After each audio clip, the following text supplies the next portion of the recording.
Hello. हाँ आ गए। Hello hello hello.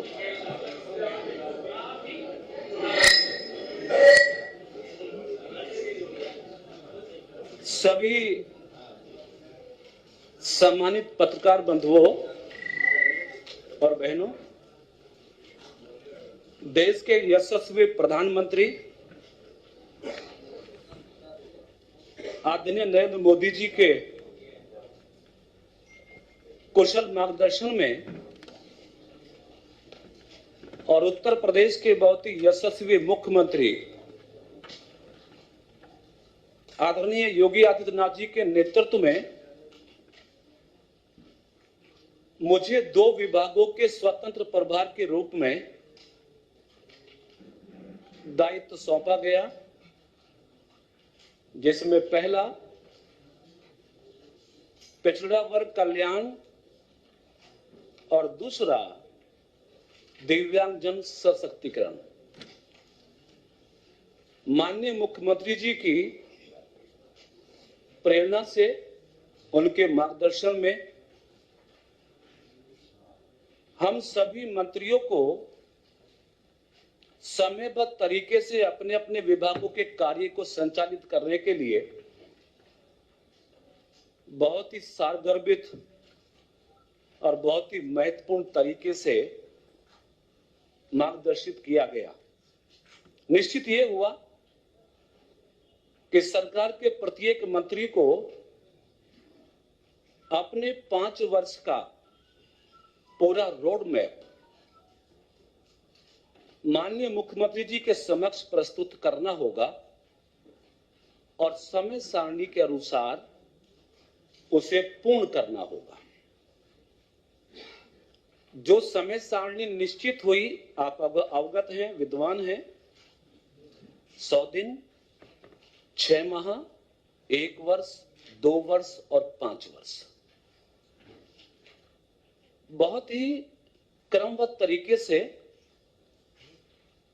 सरकार ने अपने सभी विभागों के कार्य के संचालन की सारणी तय की। उसी क्रम में मेरे दोनों विभागों का कमिटमेंट, संकल्प माननीय मुख्यमंत्री जी के समक्ष प्रस्तुत हुआ। मैं प्रथम क्रम में आपके समक्ष पिछड़ा वर्ग कल्याण के विभाग के अंतर्गत 100 दिन के रोड मैप के अंतर्गत लिए गए कार्यों और उनकी पूर्ति के संदर्भ में केवल 5 मिनट के समय में मैं अपनी बात आपके बीच में रख लूंगा। 100 दिन के रोड मैप के आधार पर हमने पिछड़ा वर्ग कल्याण के अंतर्गत कुल 5 कार्यों को निर्धारित किया था, जो पूर्व घोषित हैं, रिकॉर्डेड हैं। उसमें सबसे पहला कार्य उत्तर प्रदेश में निर्माणाधीन 3 छात्रावासों के कार्यों को पूर्ण करके लोकार्पित करना, जिसमें तीनों ही छात्रावास अंबेडकर नगर, आजमगढ़ और गोरखपुर के कार्यों को पूर्ण किया गया है। कल ही मैं अंबेडकर नगर छात्रावास का लोकार्पण करके लखनऊ पहुंचा हूं और इसकी क्रम से लागत 207.74 लाख है। पहला मैंने आपके बीच आपने प्राथमिकता बताइए। दूसरा, शादी अनुदान योजना के अंतर्गत हमारा दूसरा संकल्प था 2022 में आवेदन करने वाले समस्त पात्र लाभार्थियों को लाभान्वित करना। इस संकल्प को भी 100% हमने पूरा कर लिया है। इन सभी बिंदुओं की विस्तृत जानकारी विभागवार आपको उपलब्ध करा दी गई है। संक्षिप्त प्रेस नोट भी मैंने अलग से एक बनवाया है ताकि आपका समय यदि कम भी हो तो आप देख सकें, उस पर नोटिस ले सकें। तीसरा कार्य, कंप्यूटर प्रशिक्षण योजना में प्रदेश स्तर पर 280 संस्थाओं को चयनित कर लिया गया है तथा कंप्यूटर प्रशिक्षण योजना हेतु 7015 आवेदकों को ओ लेवल कंप्यूटर प्रशिक्षण एवं 8000 आवेदकों को सीसीसी कंप्यूटर प्रशिक्षण हेतु 15,015 आवेदकों का चयन नियमानुसार कर लिया गया है तथा शीघ्र ही प्रशिक्षण का कार्य प्रारंभ किया जा रहा है। तीसरा काम हमारा ये था, ओ लेवल और सीसीसी प्रशिक्षण देके पिछड़े वर्ग के बच्चों को इस योग्य बनाना ताकि वो रोजगार के साथ जुड़ सके। मानक और संकल्प के आधार पर उस कार्य को भी 100% पूर्ण कर लिया गया है। नंबर 4, समस्त संचालित विभागीय योजनाओं को उमंग ऐप से जोड़ना हमारा लक्ष्य था। इस कार्य को भी सफलतापूर्वक पूर्ण कर लिया गया है। और 5वां, 7 नए छात्रावास उत्तर प्रदेश में निर्मित हों, पिछड़े वर्गों के बच्चों के लिए उपलब्ध हों। इस संदर्भ में हमें केंद्र सरकार को प्रस्ताव भेजना था, प्रयास करना था। प्रस्ताव भेजा गया है और सम्मान से आपको सूचित कर रहा हूं कि प्रस्ताव के साथ साथ मैंने केंद्रीय मंत्री आदरणीय वीरेंद्र सिंह जी के साथ बैठक करके अपने अधिकारियों के साथ अपने प्रदेश की आवश्यकता पर बल देते हुए शीघ्रतम समय में उस पर स्वीकृति लेने का आग्रह भी दिल्ली में जाकर कर लिया है। ये 5 काम जो पिछड़ा वर्ग कल्याण विभाग के अंतर्गत हमने संकल्पित किया था 100 दिन के रोड मैप के आधार पर, उसको हमने पूर्ण कर लिया है। और अगले 6 माह में होने वाले कार्यों को हमने विभागीय अधिकारियों के साथ समय समय पर समय अंतराल के साथ बैठक करके समन्वय बनाकर उस पर भी हमने अपने काम को शुरू कर दिया है, जिसकी रिपोर्ट बाद में आपको दे दी जाएगी जब उचित समय आएगा। अगला विषय, दिव्यांगजन सशक्तिकरण विभाग। बहुत पहला विभाग भी बहुत महत्वपूर्ण है, जन कल्याण से जुड़ा है। उत्तर प्रदेश के बड़े समूह पिछड़े वर्गों के सर्वांगीण विकास से जुड़ा है। जिस विभाग पर मैं इस समय आपको आग्रह करने वाला हूं, ये उत्तर प्रदेश के उन दिव्यांग जनों से जुड़ा है जिसके संदर्भ में हमारे देश के यशस्वी प्रधानमंत्री जी अपने मन में बहुत बड़ा ड्रीम रखते हैं और हमेशा उन्होंने इस बात को इंगित भी किया है अपने संबोधन उद्बोधन में कि हमारी कोशिश होगी कि देश और उत्तर प्रदेश के प्रत्येक दिव्यांग के जीवन में उजाला हो, प्रत्येक दिव्यांग अपने पैरों पर खड़ा हो, स्वावलंबी हो। इस भाव के साथ मैं भी इस विभाग की जिम्मेदारी का निर्वहन करते हुए देश के प्रधानमंत्री और प्रदेश के मुख्यमंत्री जी के मनोभाव के अनुसार अपने कार्य के निर्वहन में नियमित रूप से प्रयास कर रहा हूं, जिसका परिणाम सभी विशेष विद्यालयों में 16 पूरे प्रदेश में हमारे विद्यालय हैं, खासतौर से समेकित विद्यालय, उसमें स्मार्ट क्लास प्रारंभ करने का प्रथम संकल्प था हमारा, जिसे पूर्ण कर लिया गया है। नंबर 2, विभाग को की संचालित योजनाओं यथा स्वैच्छिक संस्थाओं के पंजीयन एवं अनुदान हेतु ऑनलाइन पोर्टल विकसित करने का लक्ष्य था, जिसे पूरा कर लिया गया है। 3rd, ऑनलाइन विभागीय बजट मॉनिटरिंग सिस्टम का विकास करने का 3rd संकल्प था, पूरा कर लिया गया है।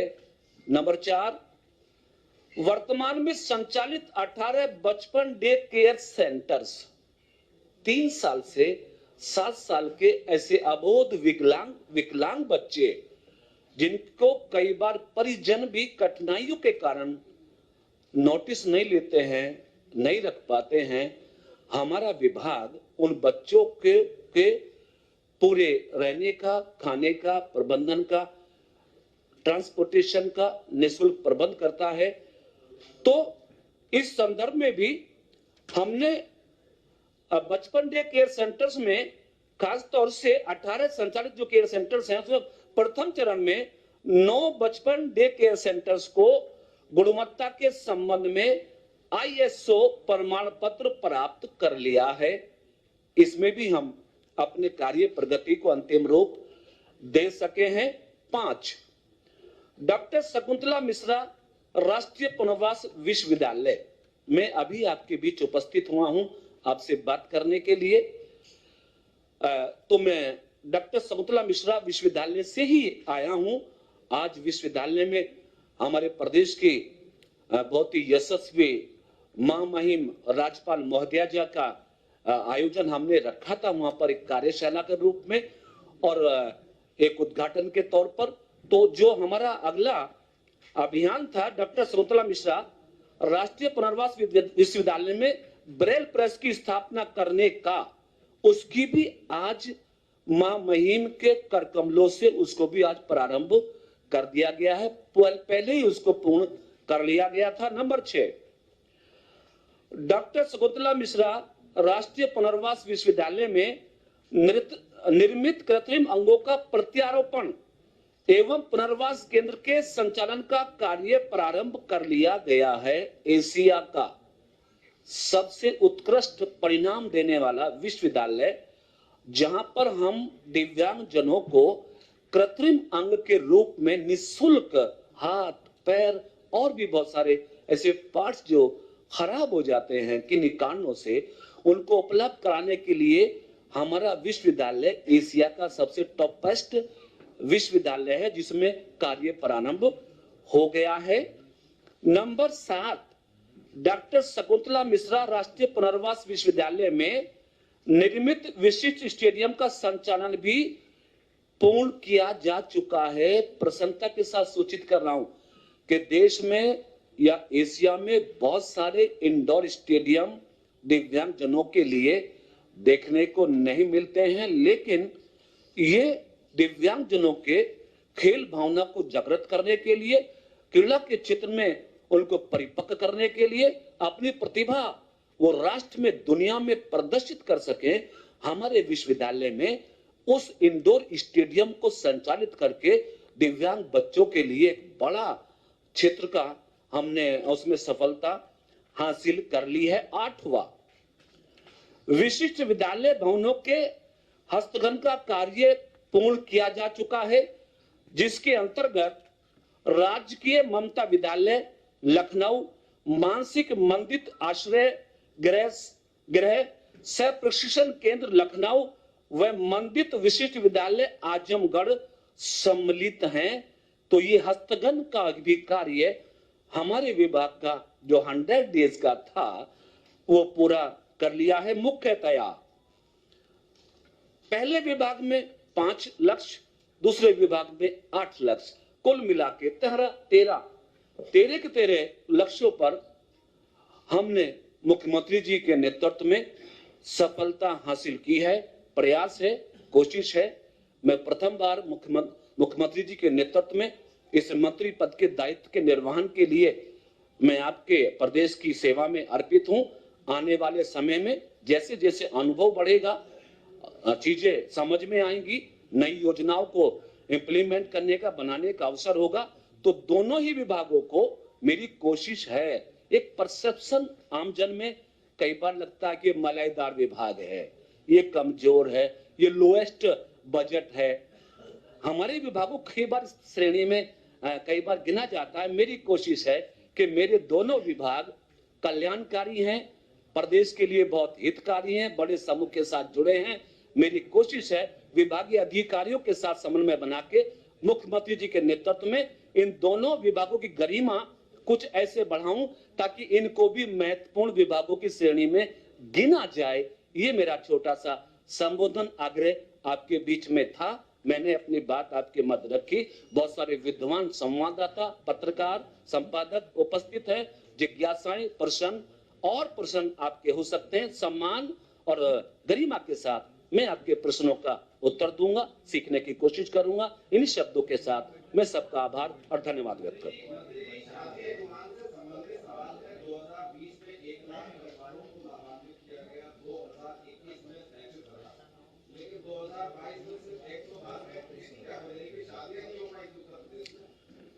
आप अवगत हैं, कोरोना पीरियड का बड़ा असर इस चीज पे पड़ा है कि कहीं ना कहीं रिश्तों में, संबंधों में बहुत सारी शादियां टूटी हैं, डेट चेंज हुई हैं, परेशानियां क्रिएट हुई हैं। तो इन कारणों से हो सकता है कि आवेदन कम हुए हों। आगे हमारी कोशिश होगी कि जो भी आवेदन हमको मिलेंगे, अधिकांश को हम ये सुविधा उपलब्ध कराएंगे। जी, इस पे मैंने माननीय मुख्यमंत्री जी से इस पे ऐसा कुछ विषय आया था। आपका प्रश्न सही दिशा में है। ऐसा विषय आया था कि शादी अनुदान को बजट में सम्मिलित नहीं किया गया। मैं मुख्यमंत्री जी से इस संदर्भ में मिला और मैंने उनसे आग्रह किया कि शायद किन्हीं कारणों से ये बिंदु रह गया है। तो मुख्यमंत्री जी ने मुझे आश्वस्त किया है कि इस योजना को संचालित रखा जाएगा। श्रीमान जी,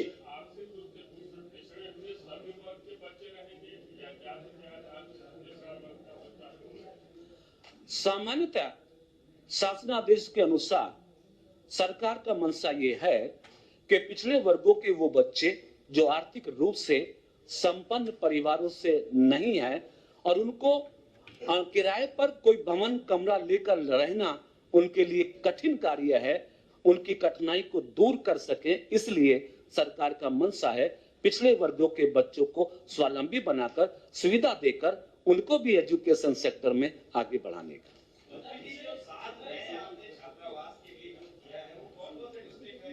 उसकी सूचना लिखित में आपके पास है, प्रेस नोट में सम्मिलित है, मटेरियल रखा है, आपको मिल जाएगा।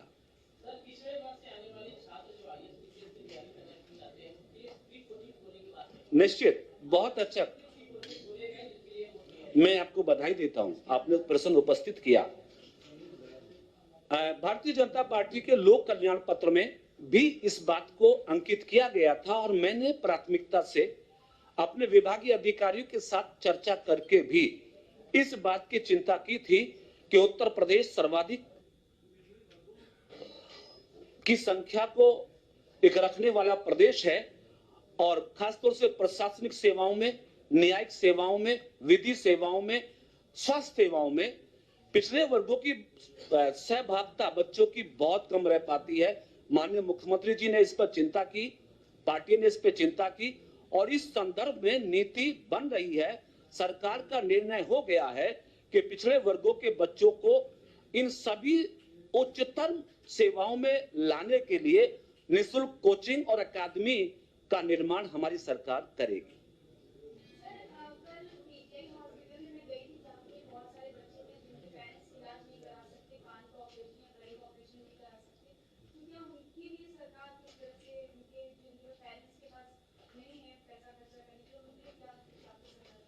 दिव्यांगजन सशक्तिकरण विभाग ऐसे बच्चों के इलाज के लिए 6 लाख रुपए का प्रावधान रखी है। हमने इस संदर्भ में अभी कुछ सप्ताह पहले बैठक बुलाई थी। जो आवेदन हमारे पास ऑपरेशन के लिए आए हैं, हमने प्रस्ताव पारित कर दिया है। कोई बच्चा, कोई व्यक्ति रह गया हो, आपके संज्ञान में हो, हम तक उसको संदर्भित एक सेकंड जरा सा हमको संदर्भित कर दीजिएगा, हम उसको 6 लाख की व्यवस्था करा के उसका निःशुल्क इलाज करा देंगे। कान की जी, निश्चित, हम यदि हम उस पर संज्ञान लेंगे, जानकारी हासिल करेंगे और ऐसे जी, अगर नाम भी मिल सके तो बहुत अच्छा होगा। Thank you very much. श्रीमान, कहां पे? गोरखपुर में जी, निश्चित, बिल्कुल आपका क्वेश्चन वाजिब है, मैं सहमत हूं और मैं व्यक्तिगत तौर से इसकी मॉनिटरिंग कर रहा हूं।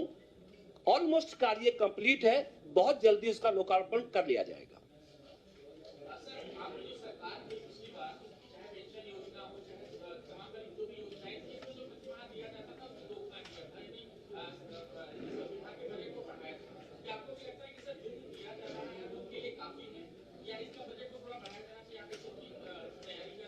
प्रदेश सरकार की हर संभव कोशिश होती है। जैसे दिव्यांगजनों के बारे में मैं आपके बीच में आग्रह करूं कि 2017 तक या उससे पहले दिव्यांगजनों के भरण पोषण के पेंशन की धनराशि केवल 300 रुपया होती थी। You know better that. Yogi ji के सीएम बनने के बाद उसको 1000 किया गया। अग्रिम समय में इसको 1500 रुपए करने पर हमारा संकल्प है। मैं अपने सभी प्रबुद्ध विद्वान जो भी हमारे मीडिया से जुड़े बंधु और बहन यहाँ पर आए हैं, मैं आपका हृदय से आभार व्यक्त करता हूं कि आपने कीमती समय हम सबको प्रदान किया। और एक आग्रह भी कर रहा हूं कि मेरे विभाग दोनों कल्याणकारी योजनाओं से जुड़े हैं, दिव्यांग से जुड़े हैं। आप भी अगर प्राथमिकता देंगे तो शायद हम अधिकतम बच्चे, अधिकतम समाज के साथ इन विभागों का लाभ दिला पाएंगे। आपसे कोऑपरेशन की अपेक्षा में करता हूं। सबका धन्यवाद। क्या जी?